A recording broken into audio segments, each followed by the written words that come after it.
welcome back to Cast Me to Hell with me, Seb. And me, Robbie. And this week we bring our Halloween recommendations, this time must-see horror. Yeah, and it is Halloween, of course, so we are celebrating the day. The spookiest of seasons. With a couple of recommendations for you, plucked from our must-see horror feature. So obviously this month we've been doing must-see Halloween horrors, looking at some of the big hitters of the franchise, deliberating whether they're must-see horrors. And today we're going to talk about two that we've discussed already, so cheap plugs that you can go and check out our full thoughts on. And then one that we haven't spoken about. It's a little bit like a show doing a clip show, almost. Where we're going to talk about some episodes we've already done, and if you want to know more about them, you can go and listen to them. Yes. A lazy clip show. Ones that made it onto that must-see horror list that we have been working our way through. We have just realised that we have done 40 out of 100. Yeah, so we've still got 60 to go. So we may be dead before this happens. Maybe. The rate that we're doing them as well. On our last dying day, we will have to watch... I don't know. What's the shittest film that looks on this list right now? Bird Box. Bird Box. Yeah, because that's 100% horror. Or Death Race 2000. Death Race 2000. Don't badmouth that film. We played it on multiple episodes for some reason. We have kept recurring on multiple episodes. We have, but this is just going to be a little quick Halloween recommendation for you. Obviously, if you haven't listened, remember to hit that subscribe button and leave us a lovely review. Who wants to start this? Well, I mean, one little other cheap plug I was going to say is we have done an array of recommendation lists at this point. We have, through the years, we have done many. I think we've done some foreign horror recommendation lists. We've done beginners, as in that. We've done family film ones. Okay, and we've done just generally like our classic kind of horror Halloween ones that we love to do. So pretty much every October we do a Halloween recommendation list or some kind of recommendation list for those people that are thinking, what should I watch? So this isn't the only one. Go back and enjoy our whole smorgasbord of delicious treats this Halloween. And we've even got our little campfire horror stories that you might go alongside it as some nice little... to get you some spooks on your night. So make sure you check out our full Halloween kind of list. Now, one thing we will mention that we said before is we have just done an entire Halloween must-see horror list of each week. We did 60s, 70s, 80s and 90s. So we've done Night of the Living Dead, we've done Alien, we've done Nightmare on Elm Street, and we did Scream. All on there, except we did realise this before recording that Alien was not actually on this list. Somehow. Because of the 100 must-see horror films of all time list that this company has made, obviously Cujo, Death Race 2000, Killer Clowns from Outer Space, they are all more deserving than Alien, because no one's ever fucking heard of that film. No, it's so weird. It's very weird. Even though you were a bit more mixed on it actually on rewatch, it's still weird to not have Alien on there when you've got things like Silent Hill, Insidious, just a list of ones I'm going there going, how the fuck, how did that make it on there before something like Alien? I don't know. Whoever does this is, a bit cooked. Yeah, it's a weird list. Maybe we'll pick out one of the weirder ones for you to listen to, but I will wait to see. I'm going to let you go first. Okay. Well, I'm going to hit off with, both of these were must-see for me. And a personal favourite of mine, which is Fright Night from 1985. Ah, of course. I fucking love this film, man. I just think it's got the sexual man in it, as Jerry Dandridge.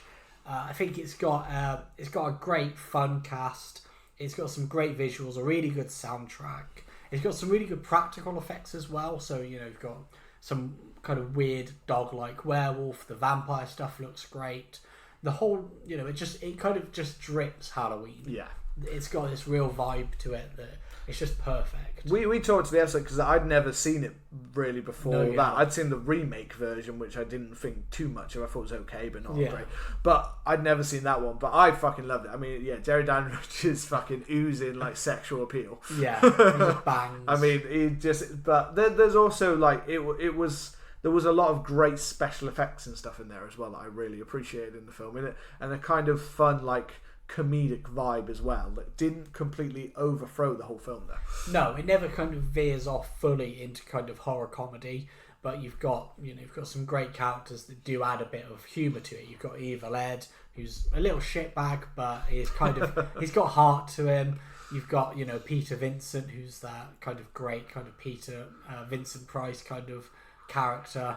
There's so many just good fun characters to it. It has a couple of twists to it that you won't expect if you've seen the film before, that will just make you kind of laugh. And then it has a really great kind of final act that I think just sends you home happy. Yeah, I think it is. Fright Night is a great, especially for this time of year, Halloween. Yeah. I think it's perfect for that, where you want a little bit of a trick or treat. You want a little bit of all of it. You want some spooks in there. You want a little bit of a creepiness, which it does have, because it has a few parts that you literally can feel sorry for characters, really. So like Evil Ed has a bit of I feel kind of tragic at the same time as being like both ways of it. He's annoying, but also tragic at the same time. Those kind of elements to it. But it has a lot of fun in there. So whether you haven't seen it before or whether you have, I think that's a good recommendation. They're all good recommendations. I feel like I cut you off. I didn't know how to wrap that up, so I just cut him off and went, fucking stop. Stop talking. Shut up. Stop talking. Well, on to you, my friend. Your first. I'm going to go with my first one. So when it comes to Halloween, I always get a little bit of I love to watch the classic one, but I like to watch some of the older ones. So I really enjoy the classic kind of horror ones. So I'm going to go with The Birds. Yeah, which was a bit of I think, because I'd never seen it before, no. And it was one of those films where if you tell me what it's about, I'm like, it sounds dog shit. It sounds shit. It sounds dog shit. But then you tease me by saying, "Oh, it's Alfred Hitchcock. You like him." Yeah. And I watched it, and I actually did feel a real sense of menace from it. Some real good tension. I thought it was a great film. There is so many things to love about it. Yeah, it has the classic kind of some of that 60s cheesiness at times. And obviously the effects are something you've got to be used to for the time. I think the effects are quite brilliant for the time, of what he does with some of the things and some of the ways he makes the birds feel so claustrophobic at times and the way they attack. But I think the thing is that makes Hitchcock's work stand out so much here is the fact that he can take a concept that seems kind of dumb, kind of ridiculous. What should be if you said that to you, you're thinking, is that some shit thing on Sci-Fi Channel? Yeah. But he takes it, and there's something about the characters, but there's also about the amount of destruction that they do, the menacing, the scene when all of the birds, mainly like crows, are on the climbing frame is an iconic shot. There's even there's a lot more action, I think, than people had. There's running and stuff like that, but even there's a scene where literally an entire cafe and things just go up, boom, from a gas station, and it's a pretty amazing looking shot and things like that. It just has lots of those scenes where you get a constant feeling of dread.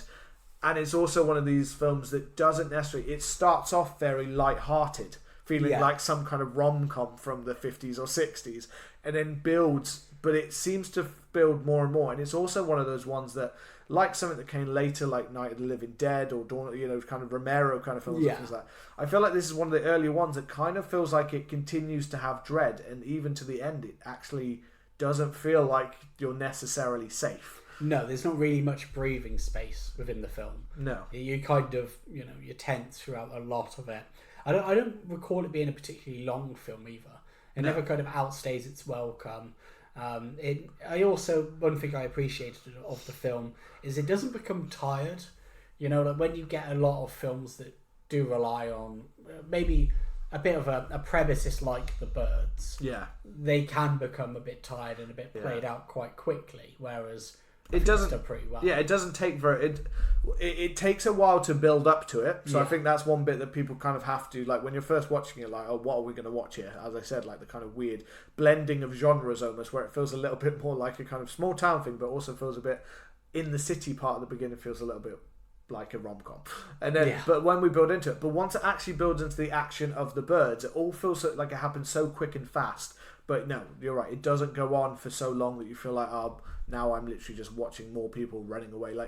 It has a scene of people running away from the birds, but not all the scene. That's not the scenes. It has one scene of that, not oh my god, there's another scene of them running, and there's another scene running them.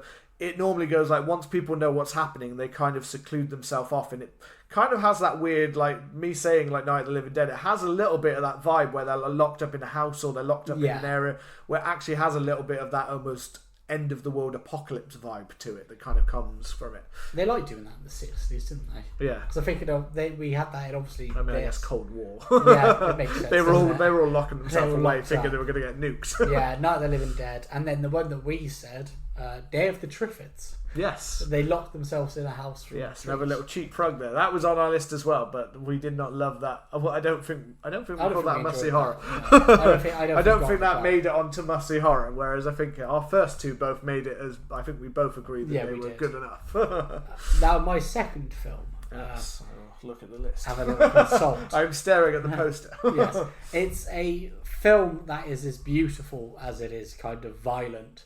And that is Dario Argento's Suspiria. Aha. I was expecting you to throw some Italian in there. Oh, of course, man. It's actually quite funny because we were going through and we were like scratching off the ones that we haven't done yet. And you were like, have we done Suspiria? And I was like, yeah, that's on there. And then you were like, Fright Night. And I was like, yeah, that's on there. Because earlier, about 5-6 hours ago, I looked through the poster and picked my choices as well. I just think it's got... There's something about Argento's films where we kind of do quite a few Italian horrors, and we find, I don't know if you all agree with me on this, but when it's not Argento, when it's somebody like Fulci, for instance, it does become into that a bit more like, I'm not really... like the storyline's lost me. This is kind of a bit weird. You know, we've got a future episode coming out about The Beyond, which we were like... What's going on here? We did New York Ripper, which is great and gory, but also the killer sounding like Daffy Duck and like, what the fuck? You know, with nightmares on a damaged brain. I don't really know what's going on in that film. Yeah, you needed to have a damaged brain to understand. Yeah, nightmare on a donkey brain. Whereas Argento's films, like there's a good kind of structure there. There's a good flow. You understand what's going on. It's intriguing. But then it also offers some really kind of brutal moments from the opening. Right throughout, there's these brutal moments. It's got an interesting mystery. It's got a great soundtrack by Goblin that really kind of fucking goes for you. I just think it's a fucking banging film. I watched this from the first time, you know, when we did the episode. Maybe, or I think I watched it a little bit before, maybe. And there were points where I was fucking terrified, you know? Yeah, it's so good. It's amazingly atmospheric film. Yeah. Like some of those scenes, they still stick with me. Like scenes when it's like outside where like the thunder's going and the colours inside the building. Like the scene when I think she's being chased along the top of the house, and it's got this really amazing like wide shots of her moving around the floors and the colours that are kind of coming through. And it's such a weird kind of one. We mentioned about like doing the remake as well, because apparently that's like, although it's a remake, it's its own beast kind of thing. It's its own thing. But yeah, it's a really intriguing film. Like I remember thinking I wasn't sure whether I was going to be like that into it. I thought for a lot of the film, but it goes in such weird places, and by the end, there is a little bit of a like, what the hell is this? Well, but it's a bit more intentional, I think, than the rest. And also, just as a little side note, because I also watched the Argento cut of Dawn of the Dead. And I thought that was... I mean, Dawn of the Dead's a fantastic film anyway. Yeah. But it is a lot darker. It gets rid of a lot of the satire, gets rid of a lot of that kind of like the weird humour that Romero had in it. And it just focuses on the horror and the gore. It has a new score by Goblin. It completely gets rid of that gonk song or whatever it is. You know? That's not in it at all. And it's kind of like a smoother ride, I would say. I'd recommend that as just a little side note. So that's my second film. A little bit of Italian horror for you. A little bit of Italian horror. So I'm going down for my next one. I'm going for ones that I haven't really... So The Birds is one I had seen when I was younger, kind of thing. Yeah. So that's that. I wanted to throw in one that I'd only seen more for the first time. That I'd thought about for a long time, so that's The Hills Have Eyes. Okay, yeah. Because I remember, like, I had seen the remake of this one, but I'd never seen the original Craven kind of thing. And I wanted to throw some Wes Craven in there, but we've just done Scream, so I wasn't going to throw that in again. That feels too on the nose that I'm doing that again. But no, The Hills Have Eyes. So I remember, this is like a kind of straight. It's got like that family trip kind of part to it, but I think there's such a brutality to when you get used to being a Craven fan of Scream and of Nightmare on Elm Street. Not that those films aren't brutal, and Scream has probably a bit more than maybe Nightmare on Elm Street, which is a bit more heightened in its sense. But you forget from seeing, and there is another one on here of Last House on the Left, of what a kind of, he started out as this really quite controversial, like we had them on like Video Nasty, he was within Video Nasty era, of how quite controversial he was at the beginning. There was a lot of themes of rape and cannibalism and these elements, and Hills Have Eyes is kind of chock full of like incest and really kind of dark kind of characteristics, and just some of the things that play out, like the scenes at the night when like the dog, like there's a scene where like the dog goes missing and you kind of hear like the screeching of the dogs, and like one of the dogs being like mutilated, and then the other one like the kid going after it, and just the idea of like taking the child, and there's a sense of dread and a sense of just dirtiness. Gross. It's like Texas Chainsaw. It gave me that kind of vibe of like what Texas Chainsaw gave me the first time I watched it, when it was literally, that scene when in Texas Chainsaw when she falls into the room with the feathers and the bones, and you're fucking, oh, that's dirty. This film is like that. This film has that kind of sense of real kind of, they're truly disgusting people. Like the people that I'm blanking on the name of the big lad, but is it Mercury and something like that? Something like that. I was thinking an M, but I can't put my finger off my head. But I think if you want a kind of a Halloween film that's kind of going to give you like a real kind of a creep, if you're driving out somewhere at night, The Hills Have Eyes has the perfect kind of like, you'd be scared of stopping in the middle of nowhere for the idea that this could be something that comes. It's got the kind of the nuclear vibe to it. It's got that whole, again, a little bit, again, like The Birds, I guess, has got still a bit of the ongoing Cold War, Vietnam War about it kind of thing, all of that mixed in there. But it has some true kind of deep-seated like horror to it.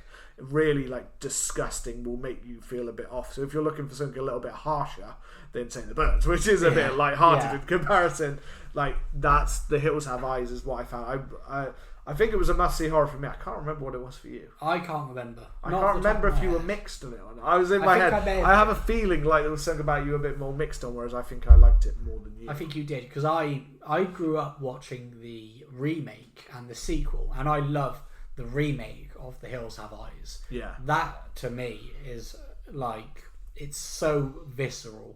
It keeps like a lot of the same threads of the original, but it fleshes out the the nuclear kind of fears, but it's so much more vicious, and it's so kind of brutal in some parts that I think then watching the remake was a bit tame for me.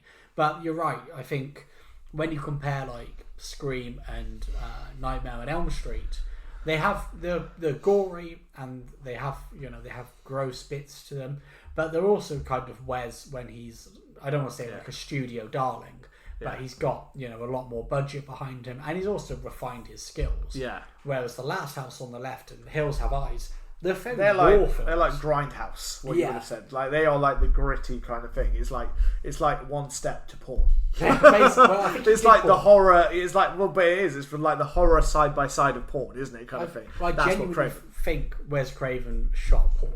I would very much like to see that. Where can I find it? What sites? I'm sure I heard he did porn. I literally, that sounds like really dirty, but I'd be weirdly intrigued to see what a Wes Craven porn, just how he shot it, how it looked, I mean. But you can totally see it with Last House on the Left and Hills Have Eyes. The way he shoots it, there is still something about it of a kind of a younger kind of thing, but it also has that. It has that like 70s grittiness about it. That really gives an unease, I think. There just is. Like, there is something about the kind of gritty back parts of America films of the 70s where they really went all in on the... by the way, the people in our South are fucking, like, they're horrible. Yeah, they're horrible. They're just like, don't visit the South of America, because this is, you'll get raped, you'll get murdered, and eaten. Yeah, your family will get eaten, you'll be like slaughtered just don't do it, kind of thing.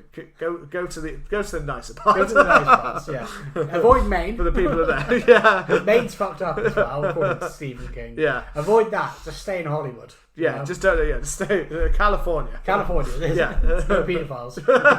There's no sex traffickers there, man. Don't worry about it. To be fair, that also got me onto talking about those, because you said about like that. I haven't seen The Hills Have Eyes. I think I've seen it once, the remake. Yeah. I don't think I've seen the second one either. So I've never watched that. So I do need to revisit those and see what those are like, kind of thing. Because there was a real darkness and grittiness to some of the remakes that they did back then as well. Yeah, there was. To be fair. So if you're saying that that's one of the better ones, but I did nearly choose. So we have we have all of these films, and we've crossed the majority of them. But we did Texas Chainsaw and Halloween before we ever started doing this list, and we felt kind of wrong about just crossing them off, because we were like, well, we've done them, but we haven't done them for this. So we said we would do the remakes. Yes. And this isn't my choice for the future one, but we have got Texas Chainsaw, the remake, going soon, and I couldn't help that making me think about there's something that I love about the original, but the Texas Chainsaw remake has been on my head the last few days. Like, I want to rewatch it, because there is something so dark and gritty about that. The same way The Hills Have Eyes has this horrible grittiness in the original Texas Chainsaw. The way you're saying about The Hills Have Eyes having that. Yeah. I think out of the majority, I have seen the people saying, like, out of all those remakes that they made, and they made a shit ton of them. Oh, so many. But Texas Chainsaw and Hills Have Eyes are two of the ones I've always heard referred to as actually, out of the bunch, these two are actually ones that somewhat, in their own way, were like true to the original, while also being their own kind of beast in their same way. Like, so that's kind of just one of those things to just plug in again, that in the future we will do Texas Chainsaw Massacre as well. We will. And there we go. And I'm sure we'll probably do the remake of Hills Have Eyes as well, just probably not as a must-see horror. Probably not. It's your turn to do your. So what is your, whether you think it will be must-see or whether it might end up not being? Well, I know it's must-see for me. I think you will put it in the not must-see, because we have briefly had a conversation about this before. And I'm just going to say, it's not Halloween without John Carpenter. So I've chosen The Fog. Yes. See what I did there? I had everybody going. I had everybody thinking I was choosing Halloween. So The Fog captures this very specific vibe for me. And there's a few films that do it. And stuff, the Night of the Living Dead series do it. Scream and Nightmare on Elm Street do it. And Halloween and The Fog do it for me. And it's kind of like late autumn, so it's cold, the leaves are falling and they're pretty much dead, and it's like midnight, and you're watching horror, and you're watching it kind of like a low volume, it's kind of this real vibe, and that's what I find that The Fog is. The Fog is kind of perfect for when it's getting to like 12 o'clock. And you want to watch something, and it's not something that's overly gory. I don't think there's really much gore in it at all, but it's got some incredible visuals of these kind of like barren streets at night with this kind of thick rolling fog taking over this small coastal town. You've got like a DJ who's kind of doing this. Like not quite like weather top reports, of like a tower, basically, like a lighthouse. Yeah, lighthouse tower. Jamie Lee Curtis and Tom Atkins, shagging, absolutely boning. Is he boner in that film? Probably. I mean, he probably boned up, not on the film. Probably. Like, on set, I'm sure he was just boning everyone. Tom Atkins just fucking boned everyone. He's a shagger. And yeah, it's just this incredible film, I think. Yeah. And I know a lot of people John Carpenter's got a fucking hell of a backlog. Yeah. But I think this is one of his one that's kind of really underrated, because it showed that he can do, films that do rely just on a creep factor and not necessarily on gore. Halloween isn't the goriest film, but it does have kind of a lot, does have deaths in it. Yeah, like Slasher. The Thing is quite a gory film. Whereas Definitely. Whereas this is much more kind of about setting an atmosphere. And I think it's a fucking incredible film. I remember you saying you weren't huge on it, which is why I think I've only seen it once. Okay. And I remember being a bit bored. I remember not really like. I remember being. I remember the fog and stuff was really cool, but I wasn't really drawn in by the characters. But this is one that I've watched once, and I don't know when or how I was watching it. I really don't remember it that well. So I am excited to revisit it. I would. It is actually it's actually on in the cinema this month, and I was like, I wonder whether I can get in to see it. I wonder if it will change my mind if I watch it on the big screen. That might change it. I was considering trying to get down to, I believe that Cineworld. It's one of the films they're showing on the big screen this month. So the fog on the big screen might be quite cool because it's got a great opening and the soundtrack as well. Yes, I've heard the Tom Welling one is better. Yeah, of course. I'm hearing the remake is fucking no. I watched that one first. Oh, really? Yeah, I saw that one first, and that one was not great at all. On my most recent trip to Cyprus, comes out of the fog, it. actually, I remember that being one of my things. That was what I was kind of underwhelmed by the creatures that came out of the fog. I didn't find them that scary to me. I like them. One thing, but were they like pirates? Yeah, pirates. Not really pirates. They look like pirates. They're leopards. I can't remember what they were in the remake, to be honest, because but they didn't look the same at all. It was very different. But then the remake one is felt so sanitized. You have actually to call you out live on air. So I watched The Fog, directed by Rupert Wainwright, 2005. I gave it a 1.5 stars. You, sir, gave it 3 stars. 3 stars. You gave it 3 stars. That must have been a letterbox where I'm just scanning through, going, it was okay at the time. You might have confused it with the original. I may have mixed it up, maybe. Maybe. I don't know. I probably have. There's probably, if you go onto the original, I've probably given it like 3 stars, 2 stars. 2 stars. This is dog shit. I can't imagine saying, because I still know that I love Carpenter's directing and I love his shots. I mean, just thinking of the beautiful shots of like in Halloween down the streets and things like that. I remember I love the shots of the street and the fog arriving and showing up and things like that. I think if I remember, and the thing that will need to be changed is that I had more of a character problem where I just didn't really enjoy the characters, and that took me out of the film, like as it quite often does. If I don't really like the characters, or I don't think that they're that interesting, then it kind of takes away from the horror for me. I want to be invested. Yeah. I want to see. But then again, I think before I watched that, we hadn't seen so many things with Tom Atkins, so now I might just be invested purely because I'm like, I wonder how many he shags. Yeah, I wonder how many he shags, how many cigarettes he smokes, and how many beers he drinks. How many times did him and Jamie Lee just go at it? He's a dog, man. I love Tom Atkins. I might watch 90 And Jamie Lee. To be fair, I actually forgot Jamie Lee was even in it. Yeah. So I literally didn't even remember Jamie. I remember Tom Atkins. I didn't remember Jamie Lee's even in this film. Tom Atkins. So there you go. It's me. Yeah, it is you. There you go. Send us home. I'm going to go. So I don't know whether I would put this as this is weird because it's massive. But again, these are ones that we're going forward with. So I wanted to go with one that felt true to the season, but more of a not expected. So I didn't want to go with a big hitter. I wanted to go with one of the random ass films in there that I have seen. And I don't know whether this would even if I rewatched it, if this would actually end up being a must-see horror. But that's for us to decide at a later date. Yes. We will make that choice. It's Pumpkinhead. It feels true to the season. It does. It is. It's an odd film. It's an odd kind of version of a film, but I felt it was one to bring up at this time of year. Have you seen Pumpkinhead? I have, and I recently read Rawhead Rex, and I got them confused. Rawhead Rex? Rawhead Rex is a Clive Barker short story that they turned into a film. And for some reason I confused it with Pumpkinhead, but Pumpkinhead's good. It's a film that you've. This is just me, but I feel like I had more expectations of it, and I feel like it starts quite well, and then I remember it petering out a bit. It is one that kind of goes like it starts. It involves like basically a man who loses his child, and then basically an entity is born for the idea to get revenge, and that is Pumpkinhead. Pumpkinhead goes out. It's not like the Pumpkinhead creature. It has some quite good kills in it, and it's quite, when it is on that zone, it is one that kind of goes on for a little while. It sounds like I'm already talking out of it, but I feel like for Halloween... You've changed your mind.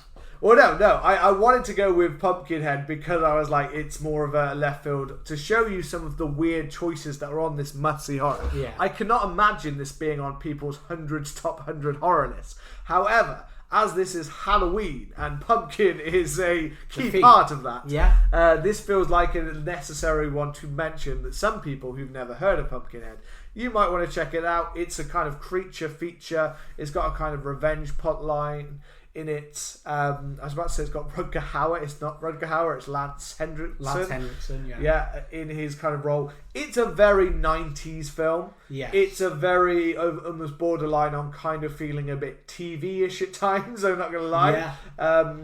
It's got some okay effects when it comes to the Pumpkinhead creature. He's not as much on screen as you may expect, kind of thing. It is more kind of atmospheric. It does kind of turn into what starts out as a kind of revenge thriller, soon turns into what feels like a teens in a cabin kind of film. Yeah. Where it's a lot of them kind of being attacked and stuff like that of what's happened to them. But it does have some quite cool effects and deaths within there.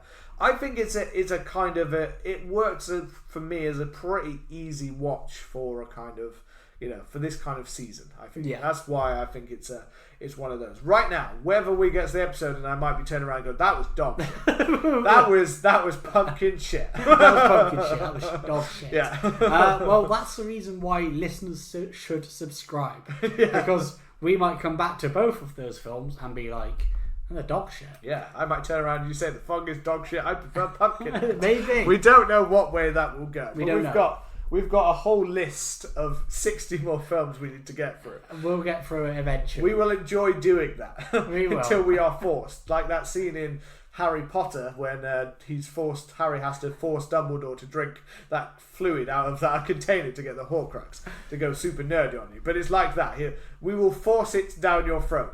You will have to watch Pumpkinhead, and then you will enjoy it. It's exactly like that. And I wasn't speaking to Rob, I was speaking to all of you out there. To all of you out there. You will watch it, and you will listen. You'll watch Pumpkinhead, and you'll like it, goddammit. It is the season. Tis the season. Were there any that you were thinking of recommending, but you changed your mind at the last minute for a specific reason? I mentioned Texas Chainsaw was onto that thing. I didn't. I saw Pumpkinhead and I kind of settled when my brain went through that. I looked at a few ones like Brain Dead, which is quite a cool Peter Jackson kind of one, fun, which I quite liked from back in the day. I was trying to go a bit more obscure and a bit less kind of for the straightforward. I could have easily said, it's Halloween. Watch fucking Halloween. Just watch it. Yeah. Watch Friday the 13th. Watch Nightmare on Elm Street. Watch Dawn of the Dead. The classics. Just fucking watch them. But I wanted to try and go left field. We have got a whole bunch on here that there were ones I definitely wouldn't have. Don't watch Cujo. Shit. Yeah. I did, and this is a Stephen King one, and I'd heard it was so classic and people love it. But that was one of the biggest disappointments I think I've had on this list. And when I was just like, what is like this is just so bad, and it has the worst characters as well. You fucking hate them. Yeah. I was like, this is so terrible. It's so bad. Which is weird because I watched it. I think we both read Stephen King, Rattlesnakes, and that's a pretty. We've never read Cujo though, so Cujo the novel might be fucking great. I'd probably guess it's probably pretty good because I really don't like much Stephen King to be fair. But Rattlesnakes was really interesting, so it's interesting that this doesn't try. But yeah. No, I don't think. Was there any ones that you were thinking apart from The Fog? Well, I mean, in terms of the ones that we've covered, I was thinking It, speaking of Stephen King. Yeah. But the only thing that kind of put me off that was the length. If you're talking the mini-series, that's like a 3-hour commitment. If you're talking the new films, that's like 4.5. Because it captures... Not a quick Halloween watch. Not a quick Halloween watch. It captures the season... For me, it is that it's pissing it down outside, so you want to sit and watch something that's kind of familiar. Yeah. So that's one thing that I was thinking. Hellraiser as well, because I think that's a fucking banging film. But I just feel like Fright Night is a funner film, and I feel like Suspiria is something that maybe not a lot of people would have tried or dipped their toes into. I actually had now I think about Salem's Lot. I did think about. Lot, yeah. we've both watched the recent film, and we did an episode on that. We did. And you've watched the Rob Lowe one from 2004, and I watched the original one, which is what this one was. And I was going to mention it, but again, it's a longer one, and I wasn't quite sure. I think I could imagine it being a watch for quite a lot of people around this kind of. I think older ones or quite nostalgic ones is the ones you go to towards at Halloween quite often. So that was one of the other ones that did pop into my head. I always look at The Mist because I fucking love The Mist, The Mist, and I think it's great. And I did consider Child's Play only because I know that's like that's a touchy one for you. It's where a sore spot. You kind of it's like for some it's a love or hate it kind of thing. But I decided that I don't know why, but Child's Play just didn't feel matching of the season in my head. It's not one. I don't know. Child's Play isn't one in my head at Halloween that I think to. Well, I don't like it. You never think about it. I never think about it. Apart from when I'm thinking about how much I don't like it. There you are. And your controversial opinion. You prefer the remake. There you are. Throw stones at me. And also to mention one that was cut from the Must-See Horror. We cut the Blair Witch Project. That was originally our 90s film, but we went with Scream because we felt it was time to finally do Scream. We did. Well, I think that's. And we added in Alien, which wasn't even on this. Yeah, which wasn't. Which we assumed was because it's Alien. I mean, that's our must-see horror recommendations. So, I mean, if you've watched those films that we've recommended, go and check out the episodes. So. We recommended Suspiria, we recommended Fright Night, we did The Birds, and then we did Pumpkinhead. No, what was the one? The Hills Have Eyes. The Hills Have Eyes. There you go. We've covered 4 of them. You did The Fog. And I did The Fog. As always, hit that subscribe button and leave us a lovely review. It always helps the show grow. Come and follow us on Twitter and Instagram at CMTH Podcast. Let us know what your must-see horror films are for the season. And as always, play us out, boys.